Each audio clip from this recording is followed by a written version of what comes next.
Let's take a look at injuries around the NBA. All 30 teams, maybe 30 minutes. Let's hope so. Michael Bolton. Thanks, Josh. It's Michael Bolton here, and it's time for another episode of the Locked On Fantasy Basketball Podcast. Let's get to it. Let's get to it, indeed.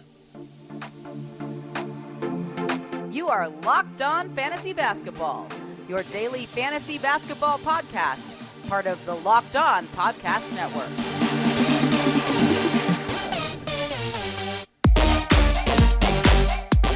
Hello and welcome to the Locked On Fantasy Basketball Podcast, brought to you by Basketball Monster. My name is Josh Lloyd, and I've never seen Field of Dreams. Not really sure I want to see a movie about ghosts playing baseball, but whatever. I'm also the lead fantasy analyst at basketballmonster.com, and you can find me on Twitter as always, at redrock_bball, on TikTok, at redrock_bball, and on Instagram, at Locked On Fantasy Basketball. This episode is brought to you by Nissan. Are you the kind of driver who likes to push things a little further? Ever wonder what adventure could be around the next corner? Take the Nissan Rogue, Nissan Pathfinder, and Nissan Armada, and go find your next big adventure. Check them out at nissanusa.com. I'm also the lead fantasy analyst. Have I said that already? I can't remember because that accent just put me off. But that's shout out to the bloke who said, I think he's trying to say Nissan. Yeah, I am. It's Nissan. Anyway, what an unhinged start to the show. You double banging? Yeah, you're double banging. We're free, available on all platforms, all that stuff. Thumb up, thingo. What am I doing? What am I even talking about? This is what happens. We're 5 weeks to go in the NBA season. Is it even 5 anymore? I think it's 5 weeks to go in the NBA season. And there are just injuries happening all over the shop. And people are not listening or not understanding my accent, so I have to go loopy. We're here to talk injuries across the NBA.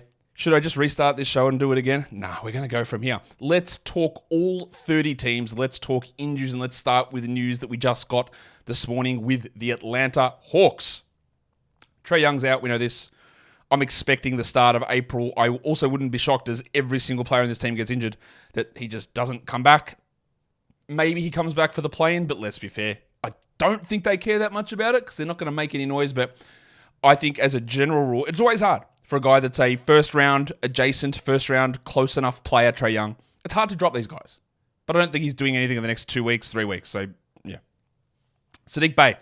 We thought it might be pretty serious yesterday. It looked pretty serious. It's also worth remembering is that when you hear things, it's all right, it was just diagnosed as a knee hyperextension. Remember, that is a mechanism of action, and that does not preclude serious damage because Saddiq Bey, the depressed penis, now has a depressed ACL. It is done. It is torn. He is out for the next 9 months minimum. It's going to impact the start of next season.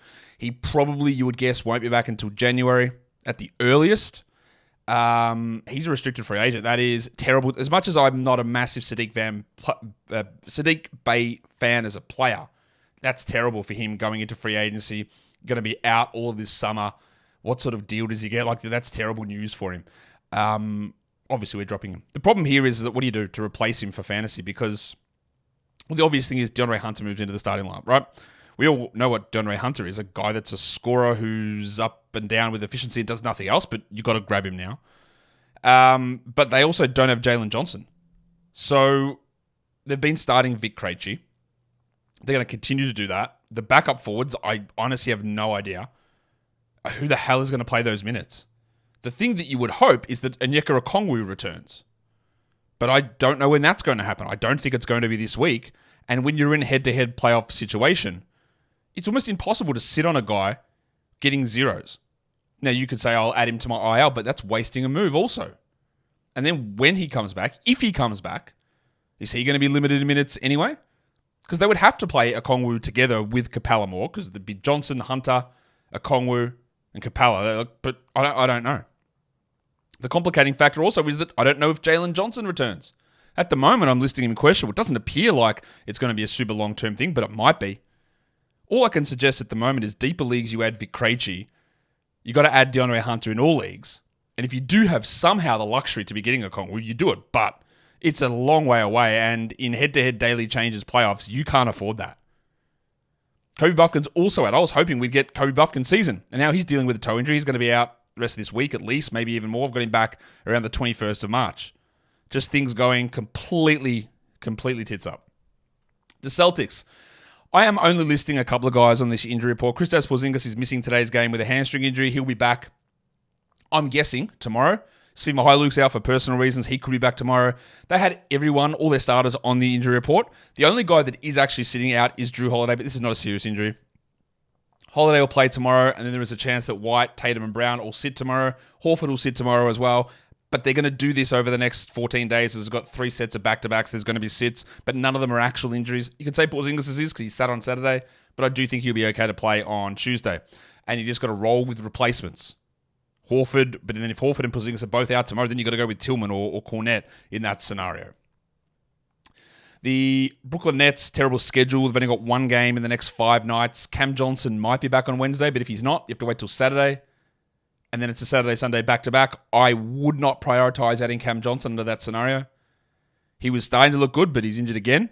It's a bad schedule period, and we don't even know that he'll be back for Wednesday or for Saturday. And then Ben Simmons, of course, is out for the season. The next one is your injury reporting legends, the Charlotte Hornets. I'm listing a date there for LaMelo Ball to come back. I'm listing it as the 19th of March, but I honestly don't know. Nobody knows. Do the Hornets know? They might know. They're not telling us if they do know. They're not even coming remotely close to telling us. We just have no idea when he's returning. He's dealing with ankle soreness / tendinopathy for this, how long has it been? An insane amount of time. He's probably played 22 games this season, LaMelo. I'm just going to have a look. When was the last time that we saw the big fella play? LaMelo, the 27th of January. Wow. So he came back, he played 7 games, and he's been out since. And we thought that was just him sitting on a back-to-back, and then never returned. All right, so that's cool. Much like Trae Young, it's very hard for me to tell you to drop a player that's this good. But they've got 2 games, week 21. He probably doesn't play the 4 this week. Even if he comes back, 2 games is not going to be enough. It's hard to hold that. Mark Williams, well, I want to talk about when was the last time we saw this man play. Williams played on the 8th of December. Haven't heard really anything. 2 updates in that time. So doubtful legend, I'm just going to say he's done for the year. They're listing Trey Mann as doubtful for today with a groin strain. Cool. Just rule him out for the week, my guys. He is out. I don't know why you are doing this. Just rule him out. I'm listing him doubtful because that's what they're listing him, but I don't think there's any way that he play. Maybe I'm wrong. But they've got Wednesday, Friday, Saturday back-to-back coming up. Well, obviously Wednesday, Friday's not a back-to-back, but Friday, Saturday is. Maybe you get 1 game out of Trey Mann this week. I'm saying Cody Martin and Seth Curry might be back in April. There's no reason for them to come back. History of injuries, lower body, significant ankle sprains. Don't think they're returning. And then Bryce McGowan's is out on Monday. Maybe he's back on Wednesday, and the mess continues. The Chicago Bulls, though, well, they're all right. There's no real injuries going on there. In fact, they're okay. We know that there's a bunch of guys already ruled out for the season. But in terms of current injuries, we're looking all right. We're not for Cleveland, but at least we got the updates for them for Monday. Don Mitchell is now ineligible to be selected to the All-NBA teams, which is, I would say at this point he has been one of the top 15 players in the NBA, but he will not be able to be selected there. So he's out for today. Maybe he's back on Wednesday. Evan Mobley we've got returning around the 22nd of March. Max Strus is out Monday. Dean Wade is out Monday. Now, Wade will be available, I'm guessing, on Wednesday. Strus, I don't know, that is now 5 consecutive games for Strus with the knee injury. You can't hold him. They've only got 2 more games this week. He's not good enough for that. He's got to go. Mitchell with only 2 games on. If you're trying to make a decision to start someone this week in a weekly lineup league with only 2 games maximum, and he might not play them, you can't do it with Mitchell. You can't start him. Tristan Thompson's got 2 more games left on his suspension. He'll probably play some minutes when he returns. But the big thing here is that with all of these guys out, we do have to look at LeVert. Got to roster him. Okoro, roster him. The worst shooter in the NBA, Sam Merrill, apparently can't shoot anymore, so don't worry about that one. The one that we do look at there is George Niang, who's putting up some big numbers, and he is at least streamable for at least the Monday-Wednesday combo. Don't think I'd want to hold him through until Saturday, but yeah, for that period, we're okay with doing it. Today's episode is brought to you by BetterHelp. Sometimes you need that opportunity to get something off your chest, big or small. There are certain things that can start to get to you, like, for example, you made the fantasy basketball playoffs. You were sitting as a number 1 seed, as happened to about over the, let's say, I think we had 90 divisions in the Locked On Fantasy Basketball Bowl, and I think we had 10 number 1 seeds get eliminated in the first week of the playoffs due to injuries. That's annoying. And you need to get stuff off your chest to someone unbiased in your life. Therapy, it can be different for everybody. We all have bigger problems than getting eliminated in a fantasy league. I understand that. Your boy here didn't get eliminated. We're still rolling until this week, and then we'll see. But getting those ideas of how to get stuff off your chest, relieve that stress, relieve that pressure, focus on the bigger things, understand those coping skills and tools, that is something that therapy can bring. So if you're think of starting therapy, give BetterHelp a try. It's entirely online, designed to be flexible and suited to your schedule. Visit betterhelp.com/lockedonnba. Get 10% off your first month. That is BetterHelp, HELP.com/lockedonnba.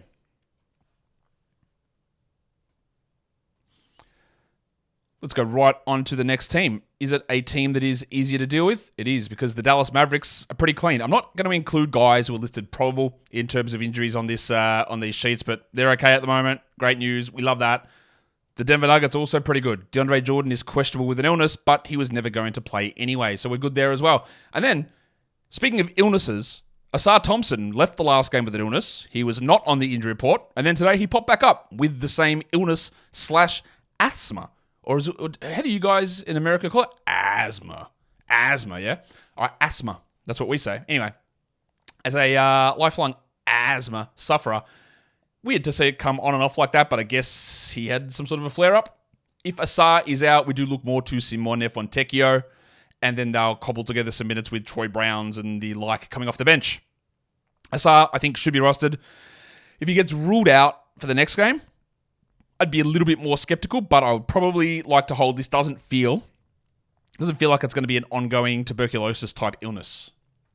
The Golden State Warriors, Steph Curry, ankle, out for the next game, maybe returns after that. There's no real expectation. This is a significantly long-term thing, which is great. So they got a game on Wednesday against Dallas and then Saturday against the Lakers.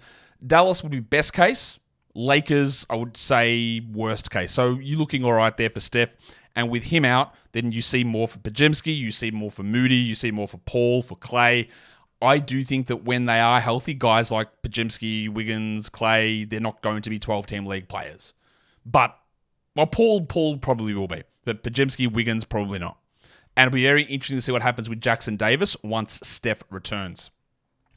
I was hoping that we would have an update on the delicate dancer Alperen Şengün by the time I recorded this. We do not. Unfortunately. But let's just go ahead and say it, like, he's not returning. There is just no way that he is returning. Let's be fair, like, he's not. All we hope for is it's not Saddiq Bey to an ACL. Let's hope for, well, even a meniscus, because you would think that they would try and do a repair, which is a 6-month thing. Let's hope it's a grade 2 MCL, 2 months. Let's hope it's a grade 2 ankle for 6 weeks. All right, that's what we hope. Let's hope it's not a patellar tendon, which is basically what ruined Victor Oladipo's career. Let's hope it's not an ACL.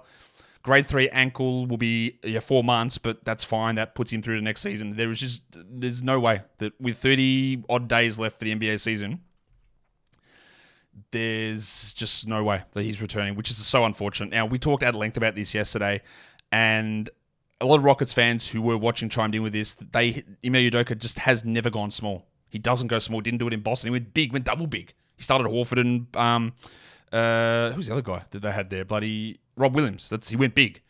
He hasn't gone small at all with Jabari at center. Now, he might be forced to. We all want Amen Thompson to play more, and I think you grab Amen Thompson just in case. But Ime's history would suggest that he doesn't do that. You'll see Jeff Green at center. You'll see Jock Landale at center. You'll see a little bit more for Whitmore. You'll see a little bit more for Amen. And I don't have any problem with adding Amen or Landau, which I think would be the 2 priorities, and then Whitmore. But, we're going to find out more. It's going to be frustrating. I want it to be Amen. I just don't think it will be that he starts and plays 30 a night as a starter. I wish. I don't think so. That would mean Dylan Brooks is playing the 4. And I don't think it's going to happen. It might. I don't think so. For the Pacers, Ben Mathurin, Humpty Dumpty, he's out for the season, shoulder issue. Sticks got sick again. This man, I'm not being callous. I'm being serious. Does he have... who was that player? Someone can remind me. There was someone who used to get... I say stage fright, but that's the wrong term. Right? That sounds so negative. But he'd get extreme nerves about playing, and so often he'd go out there, and then you have to run to the back to do a shit before the game. Who was that guy? There was a player that was like that. He'd often get these like, and go do a poo and then have to come back. I don't remember who it was. Anyway, Jalen Smith, this is the second or third time that after the game started, he's been like, I'm feeling sick and vomiting. Is it an anxiety thing? I don't know. Hope he's all right. And Dougie McDirt, I'm going to say that he's going to be doubtful for the next one. But they just don't replace McDirt when he's out. They just go with more minutes for Neesmith, for Nembhard sometimes, for Timothy John, who's got the real boost last game, didn't he, TJ? That's worth adding if that is going to stick. I don't know that it will, but it is worth adding. I don't care that Kawhi and Paul George missed the last game. I'm not putting them on the injury report. That was a rest thing, it was a maintenance thing, and it is 100% the right thing to do. On a weird early day, midday, back-to-back across a weekend with a 5-game and 7-night stretch, you don't play those guys. You don't need to do it. NBA season's too long. Russell Westbrook's out. 5th of April is my return date estimate. Obviously, you, Jack Westbrook. Get that garbage out of here. As I go back in time to repeat a phrase I said from week 1 of the season. And the replacements there, it's Norm Powell who gets the boost, and we've known that the whole way through. The Lakers have an extensive injury report, but not a lot has changed on there. Anthony Davis had a shoulder issue last game, said it was still sore, and put up one of the best lines you'll ever see last game. LeBron is going to appear on the injury report as questionable with an ankle. They are going to have these injuries. Davis is going to have, what's he got at the moment? I think it's like hip, Achilles, and now he's going to have shoulder all the way through the rest of the year. They're going to be every single game on there. Someone said to me, hey, what's the value of drafting LeBron and Davis with an IL plus hack where you can just slot him in there every day? Honestly, I don't think it's a gigantic advantage. I know people like to, we're going to set this advance, I'm going to get this extra thing. You still have moves limits for the week that do limit what you can do. But, yeah, I think the advantage of it is maybe overblown. I don't think we're getting Christian Wood or Gabe Vincent or Jared Vanderbilt back this week. We might, but I don't think we will. The only one of those who I think is guaranteed a rotation role is Vanderbilt. If Vincent is right, he will be better than Dinwiddie and he will replace him. But Vanderbilt will be the only guy that comes back into there. I should have put Cam Reddish on there. Cam Reddish is injured with the ankle problem. He's also terrible and just shouldn't play. But Pockets loves him for some reason. And then Colin Castleton's out probably through until April. But most of these ones have been long-term injuries. So what do we do with the next one? Yeah, it's your mates, the Memphis question marks. Who plays?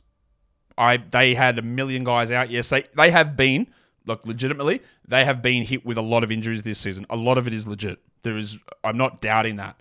Ja Morant's injury is legitimate. His suspension was obviously legitimate. Desmond Bane's injury is legitimate. Marcus Smart's injury is legitimate. Now I won't say they're milking Desmond Bane's return because he allegedly had a grade 3 ankle sprain, which is a 3-month recovery. Someone tried to lie to us and tell us he would back in 3 weeks. And that's obviously not happening. Marcus Smart, I think they've pushed that a little bit further. Isaiah Williams and Derrick Rose hurt their back. That's legit. Brandon Clark tore his Achilles. Now, could he have come back right now to get ready for the playoffs? Sure. Does he need to? Absolutely not. Does Scottie Pippen hurt his back? Yes. All of these are actually legit. The problems I have is that when the Vince Williams knee soreness, Jordan Goodwin Achilles soreness, John Conchar ankle soreness, you're going to have Luke Kennard pop up as knee soreness. You're going to have all these random ones pop up here even now and then. The ones who are actually out, Bane, Smart, Morant, Williams, Isaiah Williams, Clark, Pippen, Rose, they're actually legitimately hurt. It's the other ones that start to become annoying. So at last game, we had Vince miss, Goodwin miss, Conchar miss, Watanabe miss, and they're going to be in and out. I'm still rostering Vince. Jaren's going to be ending soon, I'm guessing. I don't know when. Laravia, I do think is a 12-team league guy. Gigi Jackson was awesome last game, but the last 10 games prior to that, he'd been outside the top 250. Really hard to trust it, but he was great. So you can maybe take the fly, but I don't feel super confident in that. We loved what we got from DeJon Jarreau last game. I don't want to trust that at all because I don't. You can't trust it. You got Wenyen Gabriel getting minutes, Lamar Stevens. It's going to continue to be a mess, which is outside of, again, Vince Williams, Jaren Jackson, and honestly, Jake LaRavia. I don't think you want to hold any of these guys. You just sort of churn them in and out. And the LaRavia one makes me sick to actually say that out loud. Let's talk about the Miami Heat. They're the Heat culture looking to bounce back after a loss against the Wizards. Tyler Hero's knee injury, which is going to cost him no time, back on the 25th of February. He has not played since. It is now the 11th of March. So, yeah, don't believe players. You know that phrase, believe all women? Well, don't believe any players ever. They lie about their injuries every single time. Don't believe their Instagram posts. Don't believe their eye emoji stories. Don't believe the soon emoji. It's all lies every time. Remember Kentavious Caldwell-Pope coming off the field, saying, no, it's a hamstring. I just got a cramp. I'll be fine. Then he missed 4 games. Every time. Hero, Will you back Wednesday? Well, that's a good question, isn't it? I'd love to know the answer to that. Same with Kevin Love with a heel issue, who's been out since the 27th of February. Those guys returning kills anything, I think, from Patty Mills, who's getting some minutes at the moment. It kills Jaquez and Caleb Martin. It probably kills Duncan Robinson, and it probably kills Nikola Jovic, who have had mixed streaming appeal. Duncan Robinson's a 12-team league guy. Those other guys are stream options. But as soon as Hero or Love come back, more importantly Hero, the value of those guys is going to be, as they would say, dead. Today's episode is brought to you by the legends over at Nissan. Are you the kind of driver that likes to push things a little bit further? Do you ever wonder what adventure could be around the next corner? Well, our friends at Nissan have a lineup of SUVs with the capabilities to take your adventure to the next level. If you can't understand exactly what I'm saying on YouTube, the name's just right on the screen there. So it is, in fact, Nissan. The 2024 Nissan Rogue is perfect for city drives and great escapes. It's got class-exclusive Google built-in, as you're always updating Assistant to call on for almost anything. Gone are the days of connecting your phone. Google Assistant, Google Maps, and Google Play Store are built right into the 12.3-inch HD touchscreen infotainment system. The 2024 Rogue is the perfect mid-size crossover for your next adventure. Nissan's incredible lineup also includes the 2024 Nissan Pathfinder. It has room for up to 8, an expansive cargo capacity, and advanced available 4x4 capabilities. With 284 horsepower and up to 6,000 pounds of towing, when adventure calls, the Pathfinder is there to answer. So take the Nissan Rogue, the Nissan Pathfinder, and the Nissan Armada and go and find your next big adventure. Shop nissanusa.com. I was going to do a sidebar, but maybe we'll save it for the next show. We'll get that other sidebar going out next time. The Milwaukee Bucks, Chris Middleton, ankle. Who knows? Doc keeps saying, it wasn't my fault that we blew a 3, but no, he does keep saying that. But he also keeps saying, he's getting close. We're almost there with Chris Middleton. I mean, sick. Like, when was the last time that this bloke played with a seemingly innocuous ankle injury? His body is toast. He got injured on the 6th of February. We are 5 weeks into that injury. That is a big ankle injury. That's a grade 2. We heard nothing on it. Thank you, Bucks, for your stellar reporting. If we had known, you would have just dropped him back on the 8th of February. But we had no indication of this, which is, again, annoying. So what do you do with mids? Look, if he doesn't play Tuesday, then you've got 2 games over the final 5 nights of the week. You move on, honestly, because he's then going to be limited when he comes back. He's going to sit back-to-backs. He was starting to put it together. He was back to being a top 60 player. And then you move on. And he will be a guy that does not get drafted in the top 100 next season and has a chance to play 65 games and be an absolute steal in drafts. That's how it works. Minnesota. Karl Anthony Towns, I've written he's out for the season. He's out for the regular season. He's not coming back in the regular season. Last game, Gobert and Kyle Anderson missed. Gobert had a hamstring problem. Anderson had a shoulder issue. You are very clearly jacking Kyle Anderson. Get that garbage out of here! Part of the appeal was having Anderson was the 3 and 4 nights, was a longer-term stream to get 2 games this week, 4 games next week, if you weren't in a head-to-head playoff scenario. But now I don't know that he's going to play. I don't think that this is an actual ping of a hamstring for Gobert. I think it's more of we're just going to be really cautious here and just sit you down because we really need you. So I do think that Gobert plays on Wednesday, which means that Naz Reid won't start, but he could if Kyle Anderson's out. Now, Reid was obviously great. I guess I want to hear a definitive thought from people. Is Naz Reid a rosterable player with only 2 games this week? Because his game against AD was great. Well, until the second half. Is he a guy that you start with 2 games? I don't think you do. Is he a hold? Well, that's going to depend on a lot of different factors, isn't it? Now, you definitely hold because he plays Tuesday, but then there's 1 game between Wednesday and Sunday. And that roster spot, you could actually turn that into 5 games, 4 games, a +3 in that roster spot. That becomes tough, doesn't it? I wouldn't want to lose my fantasy matchup because I held on to Naz Reid. I'll say that much. Monte Morris dealing with a hamstring problem. I do think that that's an actual hamstring problem because I saw him do it and leave the game, so I reckon he might miss. And then Jalen Clark's Achilles, I just don't think he's coming back this season. If Gobert and Anderson are out again, then Nickeil Alexander-Walker becomes a Tuesday-only stream, and then you drop him because you don't hold Nickeil Alexander-Walker until the weekend. The Pelicans, they're dealing with a Dyson Daniels injury, and that is it. He is out until the beginning of April, and we have seen more for Murphy, more for Jones, more for Alvarado, more for Marshall. And we know how that value lies. Nothing interesting there. Maybe we're getting the Jedi Anunoby back. Scarf Legend is dealing with that elbow surgery. We keep hearing that he's close. And I do think that there is a chance. What's their next game? It's on Wednesday. I think OG might play there. I wouldn't make any moves to drop somebody, but somebody is going to lose a lot of value. Is it 40 minutes a game Legend Josh Hart? Is it horrendous offensive big man Precious Achua? It won't be Dante DiVincenzo. I feel good about that. But OG is going to come back and he's going to cut into someone's minutes. And I think it's going to end up being Precious. But we'll find out. Julius Randle, that's the tough question. Do you drop him? I think you probably do. I've got him around the 23rd of March, but they still haven't ruled out surgery, and the fact that we're still in this part where they're waiting and waiting means that it's not going particularly well. So, because obviously surgery ends his season, so they want to delay that as much as possible. But the fact that if it was a rehab scenario and they were happy with that, he'd be back. That's where I get the worry that it hasn't just responded. So I think you might be all right to drop. It is risky. You've got to be in that spot where you go, I'm absolutely desperate here. Mitchell Robinson, we're going to look at his ankle, I would say, beginning of April, but I also think that there's a chance that he plays 1 or 2 regular season games before the playoffs. I don't expect that he is back. The Knicks are turning into a big bunch of liars in terms of injury updates, and that is their prerogative. We don't have an update at this point on the Bronco Jalen Williams. All I'm telling you now is I don't think he's going to play on Tuesday. I didn't think it looked extremely severe. It didn't look good, the ankle sprain. But they don't play until Tuesday, and then the next game is Thursday.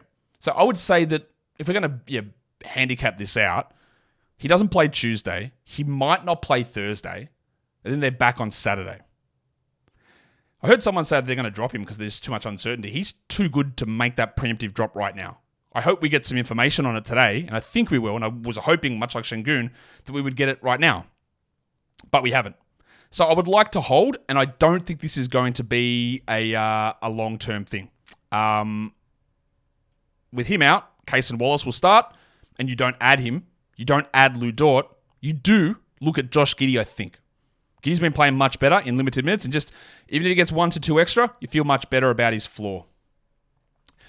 The Magic have 2 guys currently out, both guards, Jalen Suggs and Markel Fultz. Suggs has missed the last 2. Fultz played 9 minutes on Friday and then sat on Sunday. We are not rostering Markel Fultz under any circumstance. This knee is rooted. As for Suggs, well, he was a guy that said, yeah, look, he's a must-roster guy, and now he's missed 2 games. So, you know what? His upside is not that high, Jalen Suggs. They play on Wednesday. If you want to get somebody else in Monday, Tuesday, do it. Just drop him. Who cares? The upside's not high enough to deal with uncertainty with him. And they've only got 3 games this week. Bad schedule. You can move on. Now, you don't go and add Mr. Black. You don't look at Caleb Houston. You just move on to a different... Maybe you look at Cole Anthony, but they just refuse to play him. You just might find some value somewhere else. Maybe, perhaps. The Sixers. You'll notice that Tyrese Maxey is not on this injury report because he is back and ready to go. W. Buddy Hield's also not on the injury report after hurting his ankle in the last game, so he's good. Embiid, we're talking about the end of March. Again, that is really hard to consider that a hold. And when he comes back, he's going to be very limited. He's going to sit games. He's going to be playing... Look, 25 minutes in a roto league, you would start him. In a head-to-head league with maybe 2 games a week, I'm not sure you would. And I don't think that's worth holding. D'Anthony Melton, I've got him back around the 25th of March. You definitely don't hold him. That back issue could linger. And I am here proclaiming that Bob Covington's not coming back this season. I don't know that. But nothing would suggest that he is. So I'm going to suggest to you that he's not. For the Phoenix Suns, Eric Gordon is out today. We are not rostering him outside of 30-team leagues, and we're not 20-team leagues. Devin Booker's going to return. I'm pretty confident with that. Josh Okogie dealing with an abdominal issue. I couldn't imagine a fantasy league where I'm caring about Josh Okogie, to be honest. Damian Lee with a knee problem. He hasn't played this season. He might not. And then Nasir Little with a knee issue. Maybe we're looking at the end of this week. But Little, Okogie, Lee, these guys don't matter for 99.9% of us in fantasy formats. The Portland Trailblazers, I wish I could give you exact answers here. Jeremy Grant has been upgraded to questionable today. He has played 1 game out of his last 4.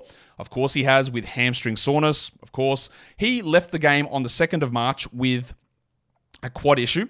He sat the Monday with a quad issue. He came back and played 40 minutes on the Wednesday, and then he had a hamstring injury on Friday, and then a hamstring injury on Saturday, and now he's questionable with a hamstring injury on Monday.